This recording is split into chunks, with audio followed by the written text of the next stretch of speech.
The history of heavy.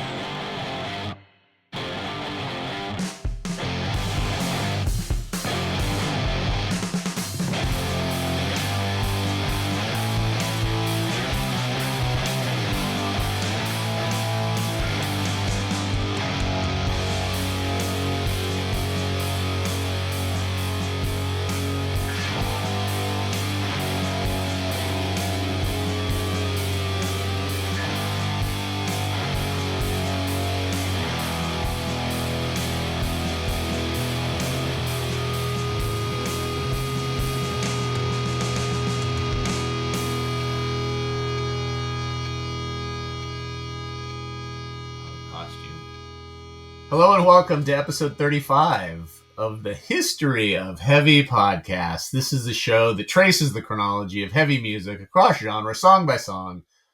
I am your co-host, Michael Huntsman, and across the video conference from me is Big Daddy Dave Lieberman. Hello, Dave. Well, hello there, Michael. Good evening to you. Good evening to you. Good to see you. You as well. Thanks.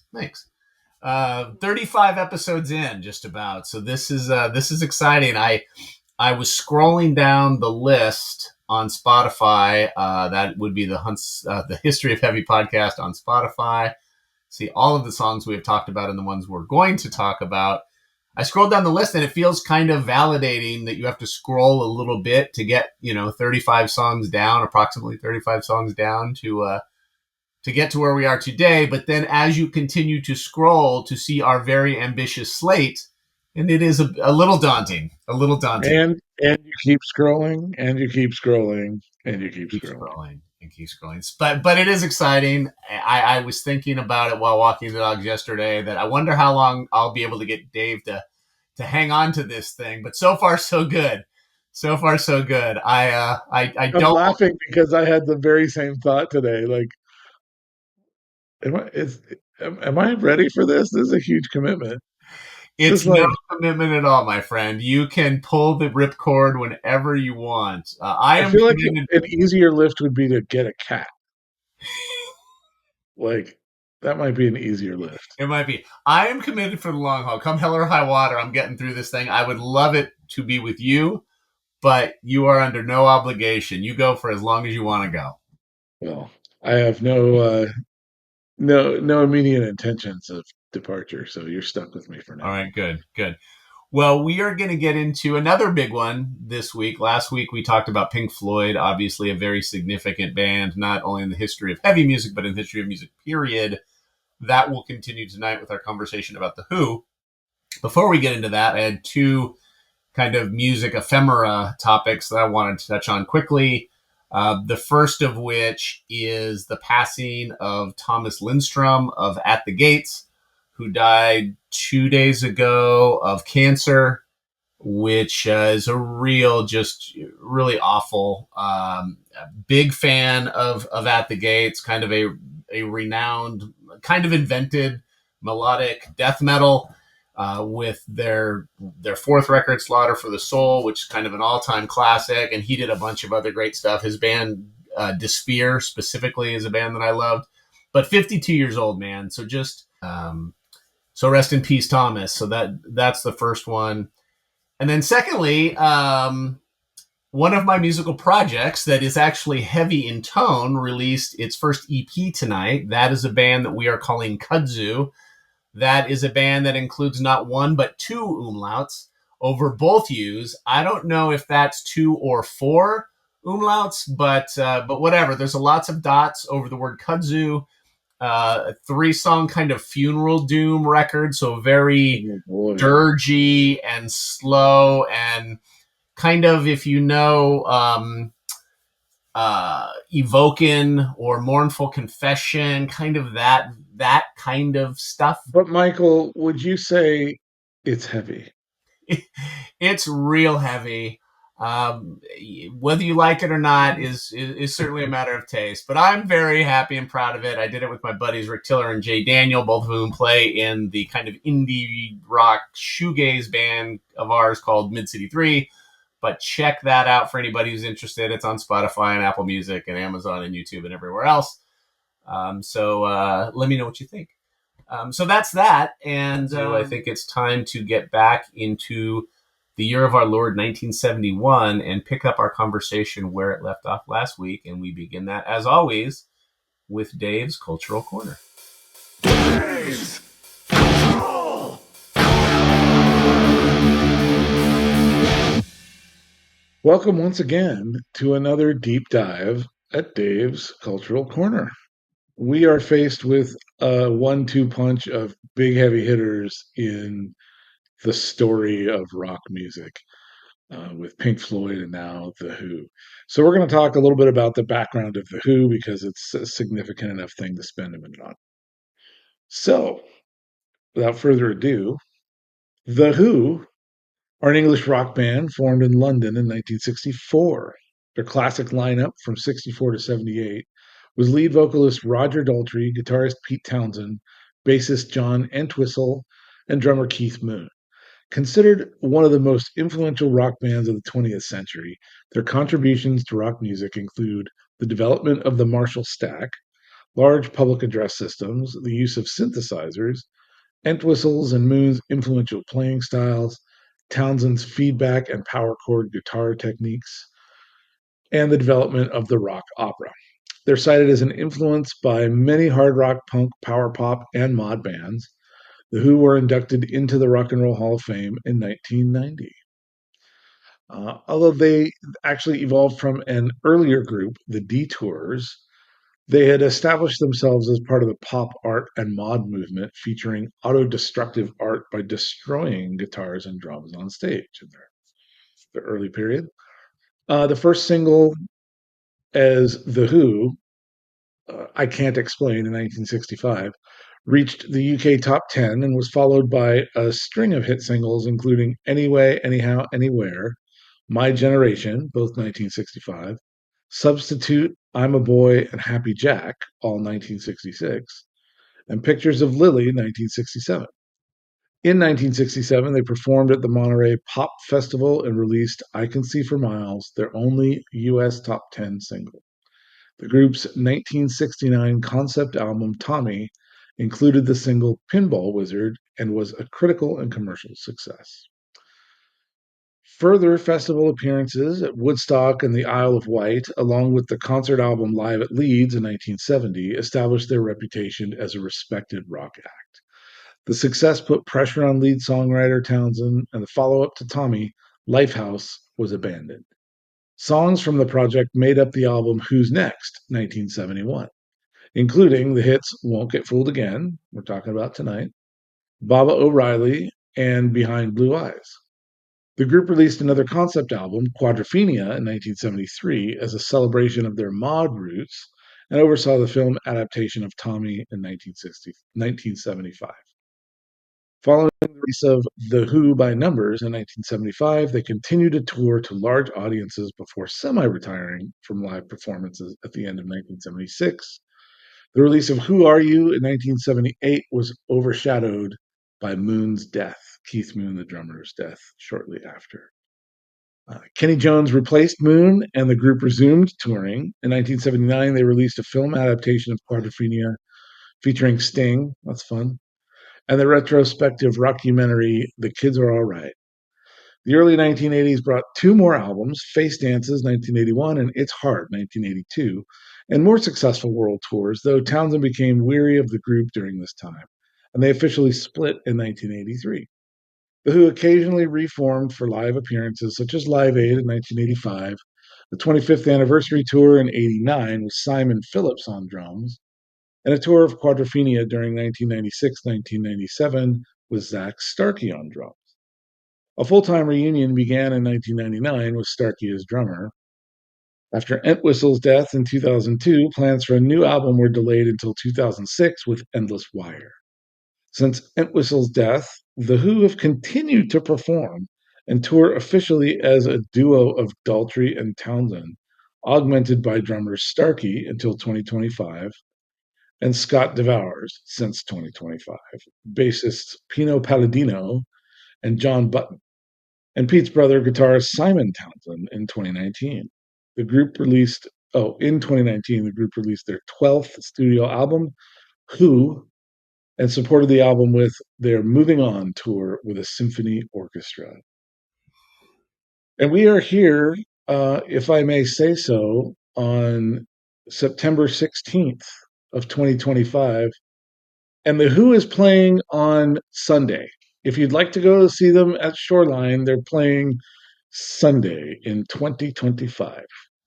You can see them probably in about an hour from now as we sit here on Tuesday the 16th and see them at the Hollywood Bowl. They're at They the Hollywood Bowl. Yeah. No band has broken up and reunited and had farewell tours more than The Who, for better or for worse. That was great, Dave. Thank you. So there you have it. Yeah, quite a established band and career and huge influence. So Massive interesting. influence, and their legacy is like Pink Floyd's is long, and there were any number of places we could have gone for our conversation to slot them into the chronology of heavy. I chose Won't Get Fooled Again, and we'll get into why in a moment, but let me get a little more into that specific song. It was the lead single from the Who's fifth studio album, the aforementioned Who's Next. The song was written by Pete Townsend and originally intended for the band's follow-up to Tommy, which Dave mentioned, the oft-discussed rock opera Lifehouse. But when that project was abandoned, Townsend decided to keep the track for what would eventually become Who's Next.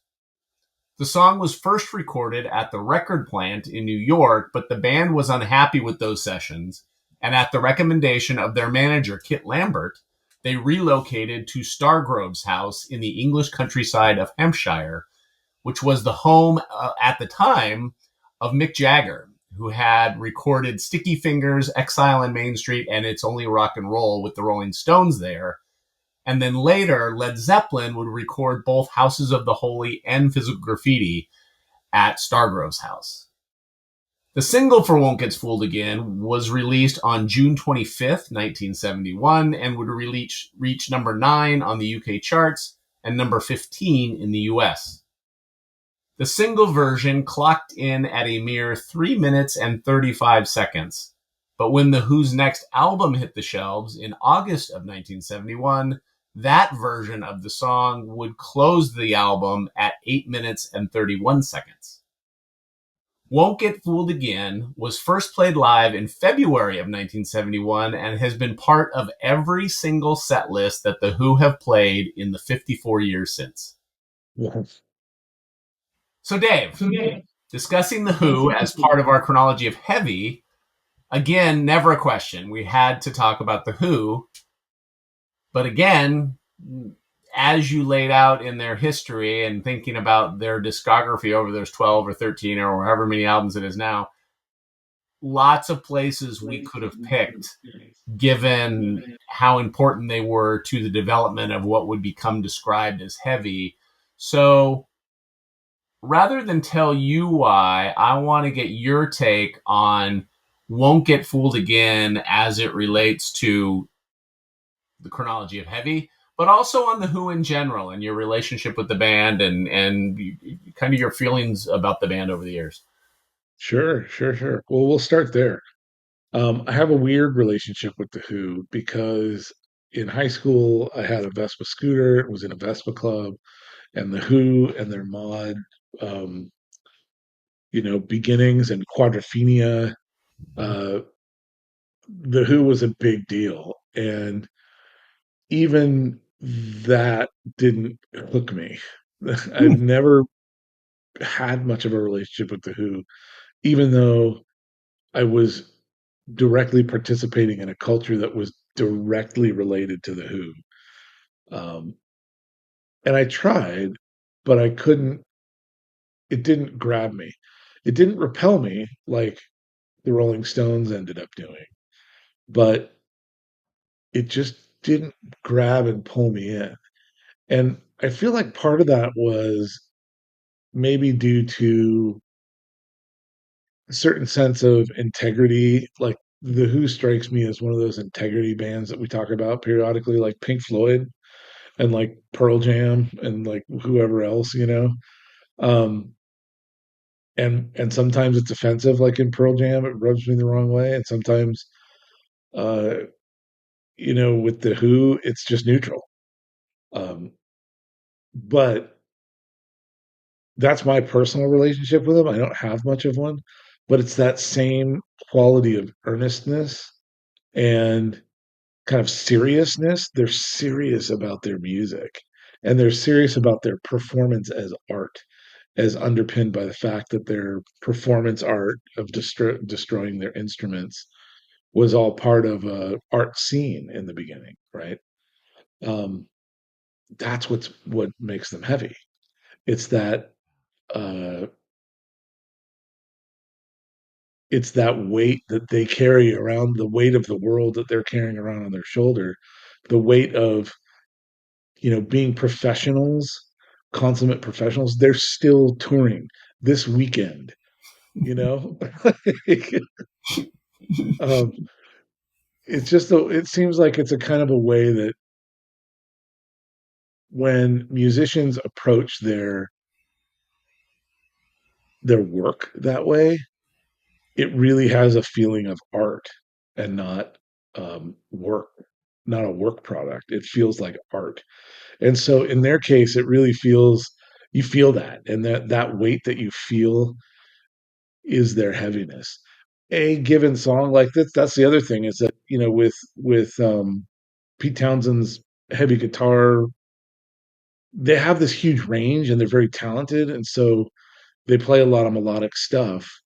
And there's songwriting and song building in there. So it's complex and interesting. And theatrical with their rock opera, right? There's a little sticks peppered in there. Um, but there are so many very heavy chords, and the chords have a heaviness. And then Roger Daltrey's screaming voice in this song, um,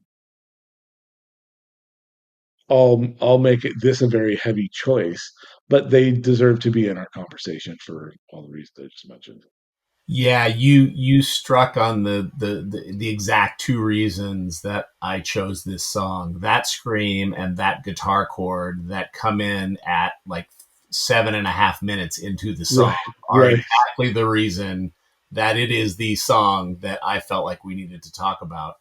But to back up a little bit, they're sort of two different musical paths that the Who are really key in kicking off. The first is the mod Who that you described, right? The My Generation and a quick one version of the Who that was all about parkas and Vespa scooters that would go on to influence the Jam and the Style Council and ultimately Britpop like Suede and Blur and The all Smiths, all of that, the like Smiths, all of that comes from the Who.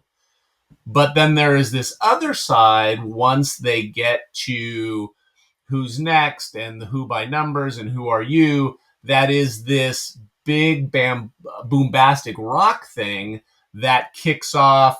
You mentioned Styx, big arena rock, Styx and Foghat and Kiss and Aerosmith, even.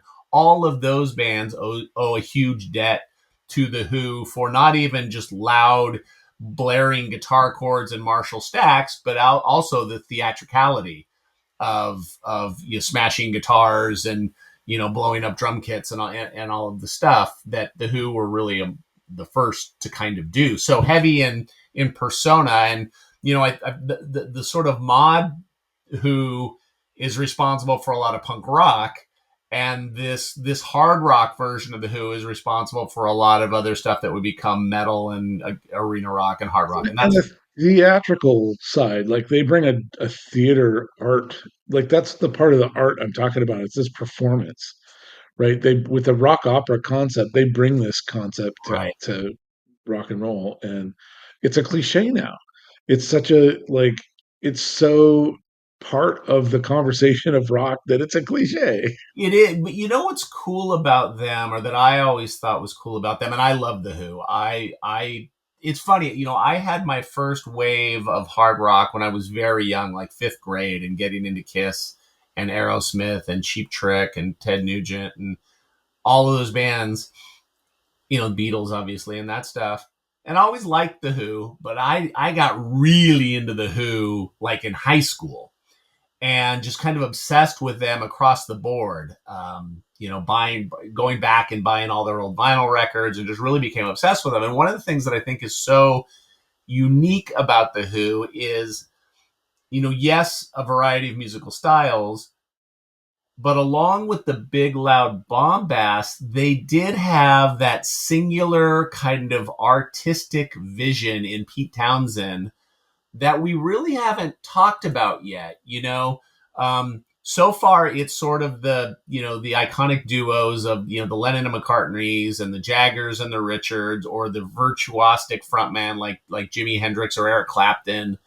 Even Page and Plant were kind of this duo, and Townsend really, Roger Waters we touched on a little bit last week as being the visionary of what Pink Floyd became, but Pete Townsend really was this kind of singular artist in this propulsive group that was supporting him, musically, but it was really his vision. And to be so, Trent Reznor of Nine Inch Nails seems like a successor of Pete Townsend in a way where, it's very loud and theatrical, but at the heart of it, it's just a great songwriter,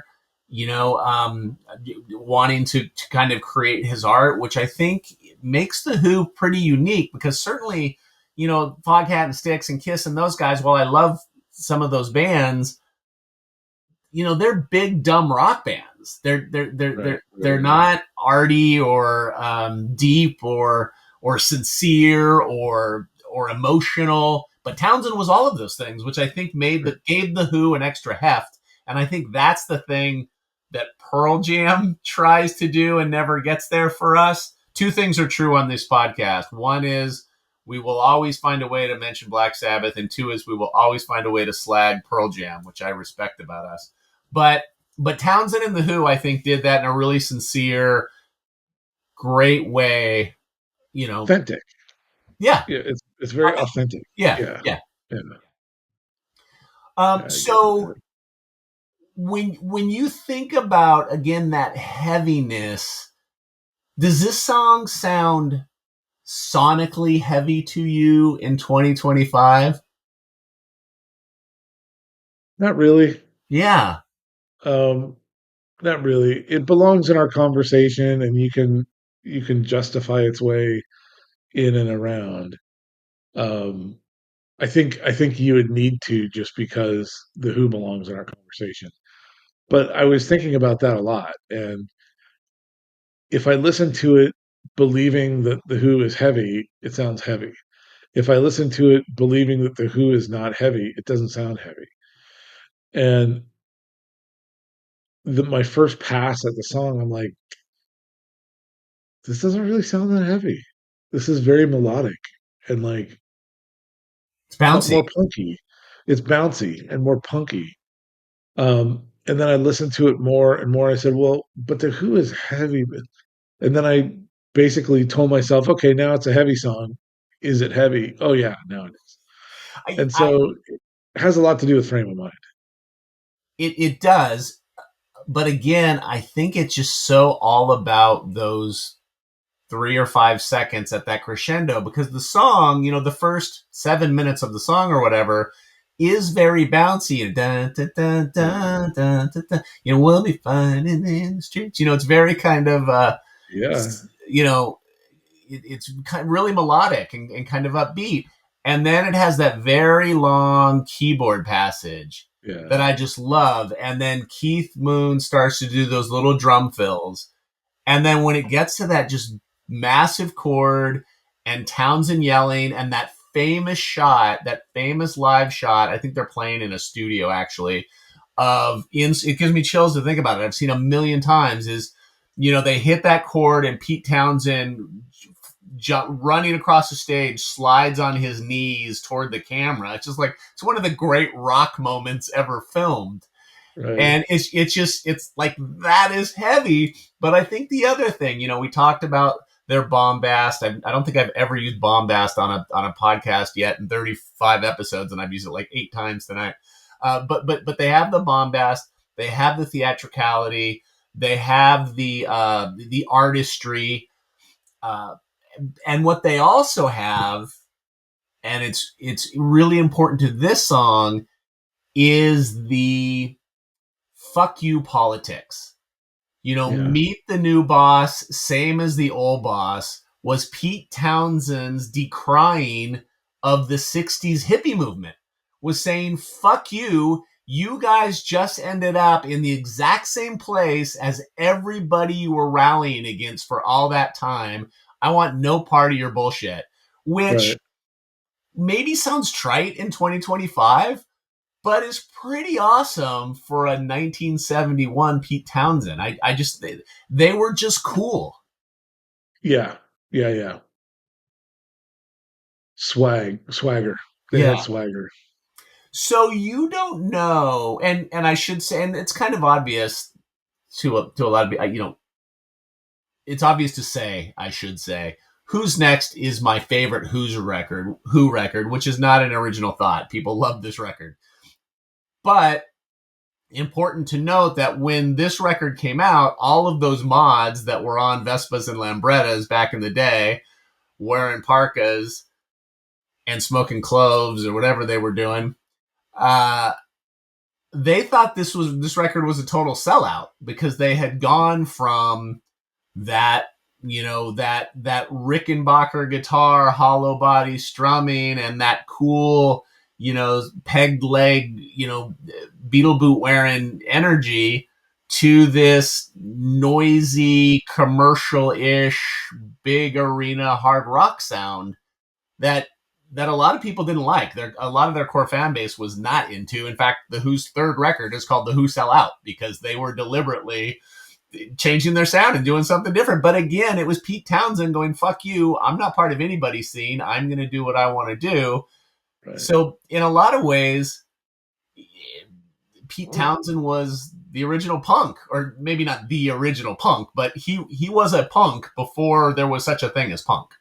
Although on this list already, we've talked about Iggy and the Stooges and we've talked about Velvet Underground. And so I wanted to ask you about how to contrast this with Velvet Underground. Well, so what, that I Velvet's record comes out in 68, right? think so, yeah. And My Generation comes out in 65, and their singles predate that. So, I don't know that one necessarily informs the other. The Velvet Underground are really specific because they were as much an art project as they were a band. Right. So I don't really think of the Velvet Underground as punk. They were arty kids and poets. Lou Reed was a poet. They were trained musicians, so they What's weren't really more punk punks. rock than being a poet, though? Well, sure. Yeah, okay. I guess from that's fair. But I think of and maybe this kind of bumps against my argument for Pete Townsend as well. But John Cale and Lou Reed in particular were way too good of musicians to ever be considered punk in the Right. strictest definition of punk. Okay. So Well, so fair. you know, and the Who certainly predated Iggy and the Stooges. So I'm sure I'm sure those guys were fans of the Who. There's no way they weren't. So I forget, we're talking about a 1971 song by an artist that predates all of the others that I mentioned. Yeah, I mean, So, remember the Who's Next is their fifth album. So right, the right, Who have right, been around for 8 or 9 years before this record comes out. right. And again, musically, they've lived a number of different lives. Though again, My Generation and A Quick One are very different records than the Who Sell Out and Tommy, which are both very different records than Who's Next. So Pete is throwing all kinds of shit against the wall, Yeah. and to me, where the big, high energy, intense, quote unquote, heavy stuff meets the like impeccable songwriting, meets the attitude, meets kind of the artistry is on Who's Next. You know, again, it's Won't Get Fooled Again and Behind Blue Eyes and my wife and Won't Get Fooled Again and Bob O'Reilly. You know, those songs are all fucking amazing. Like they're Right, right, you play those songs on acoustic guitars, they're amazing. right, You know. right. And so you never, this is another one that's kind of interesting to me. And, you know, again, part of it is our age and part of it is just our different relationships with music at various ages. But it kind of surprises me a little that and you talked about your kind of mod past. You've lived a lot of different lives, and at some point we'll need to talk about your various occupations, your San Francisco centric occupations that are significant to music related occupations. But it's a little surprising that you really didn't have not necessarily a love, but a real relationship with the Who. I know it is. I find it very confounding, interesting, a little confusing. Hmm. It was nobody I knew was into the Who. Um, a lot of people I knew were familiar with the Who, but nobody was into them. Even scooter people, it was all ska, right? So like that part of the culture really stuck. Um, and I mean, it was a moment in time. It was second half of high school. It was second half of it was my senior year in high school. I had a Vespa, so like 9 months. Yeah, it's funny how long those things seem at the time, and you look back and it was like, oh, that was Yeah, it was that was an a summer or age. whatever. Yeah, Yeah, it was an epoch. Um, right, right. it was, like at the time, it was 1/17th of my life. So it was a much more calculated slice. That's really a good Um, way to say it. And look, I think the Who are really an interesting one if you think about their legacy, which I do think is profound. But if you look at their peers, and again, I'm looking at Spotify, we're going to use that as just a simple measuring stick of how popular a band is today. So if I were to tell you that Black Sabbath, again, as a result of the farewell show, probably, and Ozzy's death, has 31 million monthly listeners on Spotify. Led Zeppelin has 21 million monthly listeners. Queen has 47 million monthly listeners on Spotify. Queen is the king. Just to rattle off some of the Who's peers, and just for shits and giggles, Pearl Jam has 16 million monthly listeners. How many monthly listeners do you think the Who has on Spotify? 22 million. 8 million. Oof. 8 million. And I think a lot of this is they don't really have a Paranoid or a Stairway to Heaven or a Bohemian Rhapsody, which is largely responsible for those other artists because they have songs that are in the billions of plays. Right. So it skews how many monthly listeners there are, but it is a little interesting that maybe the Who has not translated with these more recent generations as some of their peers, which I think is really interesting because I do think their impact is as profound as a lot of those bands. I agree. And I wonder if it's that a lot of the material is too complex to be soundbited. Like, like Queen has anthems and power chords that are super easy to sing along with. Who else Yeah, did you mention? Zeppelin. Zeppelin also like the But driving let's go back bluesy. to Pink Floyd, who has 24 and a half million monthly listeners. Yeah, okay, that's fair. So I just think it's interesting. And again, it just probably means that Baba O'Reilly hasn't been used in a TikTok viral video yet. And maybe it's coming or on, a new Netflix show. but I do think it's kind of interesting how significantly smaller their monthly listeners are than a lot of That's pretty shocking. the Yeah. peers they would have been compared to at the time. So I say that's pretty shocking because I think of them in the company of their peers. Yeah, same. But my experience with them is reflective of this. It feels like Okay. they're there, but just not on my watch list. Yeah. But everybody knows about them, Yeah. um, and it's not for any negative reason. There's just something didn't connect, um, and as we've talked about and thought about and explained about how we got turned on to music, it's such a pure process. You hear from your sisters, from your friends, from their older siblings. Somebody turns you on to music. It's only lately that an algorithm can start feeding you stuff that you can get turned on to. Before that, you had to go to the live show, see the opening, go to a Dinosaur Jr., see the opening band, and learn about the thing called Nirvana, Right. right? Right. That's how you found out about Nirvana.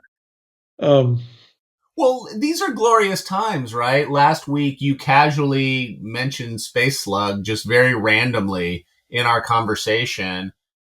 Now I have their whole catalog at my fingertips, and I listened to them all last week, and it's that easy.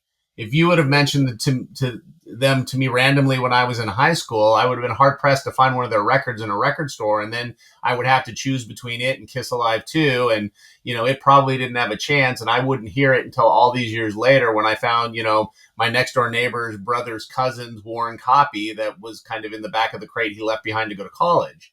Like right. discovery was such a different thing, and your time and energy was so different. But now it's all right here, and maybe in the case of the Who, that hurts them because people can go check out Space Slug, and don't know Behind Blue Eyes because it was on the new Reese Witherspoon show or whatever. Yeah, but I also think that the Who is an album band, right? Like they're a rock opera band. 100%, So 100%. the albums have moods and concepts. I listened to Rush's 2112 as an album, right? Like it tells the thing is telling you a story and the songs are very different and the only way they work is if you consider it a performance of a story. Um and so I think that that takes much more of a commitment, It's a to great put point. on an album. It's a great point. Yeah, and look, I mean, they're still selling out the Hollywood Bowl, so it's not like they're not popular with their audience anymore. It just might mean that they haven't connected with newer audiences in recent years, which Yeah, or their audience is still rocking the vinyl and they're not doing yeah, downloads. yeah, that's a real thing, and particularly when you talk about heavy music. I mean, we don't talk about it a lot on the show, but that is a real thing for these kind of genres of music. That it's for album nerds. Well, and Um, albums are so coming back. It's really shocking me. My brother got one for Christmas. He got an album, a record player for turntable. Christmas, turntable. I'm doing listening parties with my daughter's best friends' dads. Nice. One of them's got like, I mean, he went retro, so he's got a old crank record player and Oh yeah, you old mentioned. 38s and stuff. It's pretty cool.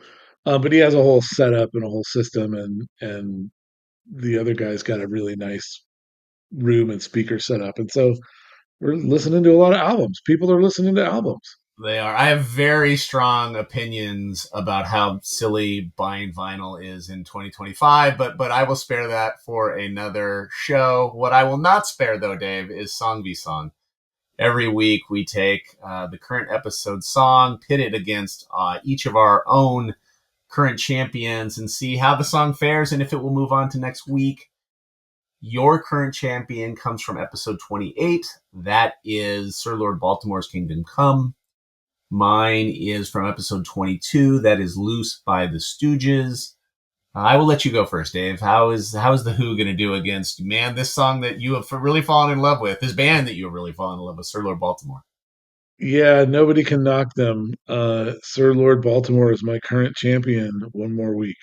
Okay, I'm actually taking the Who. The Who Oh, is wow. actually going to Wow. reset the Stooges. Yeah, I love the Stooges, obviously, and I've talked a lot about them and the song "Loose" since it's been my champion. But the Who are a very important band to me, and I fucking love this song. So I don't know how deep it will go into our rounds, but it is going to at least make it to next week.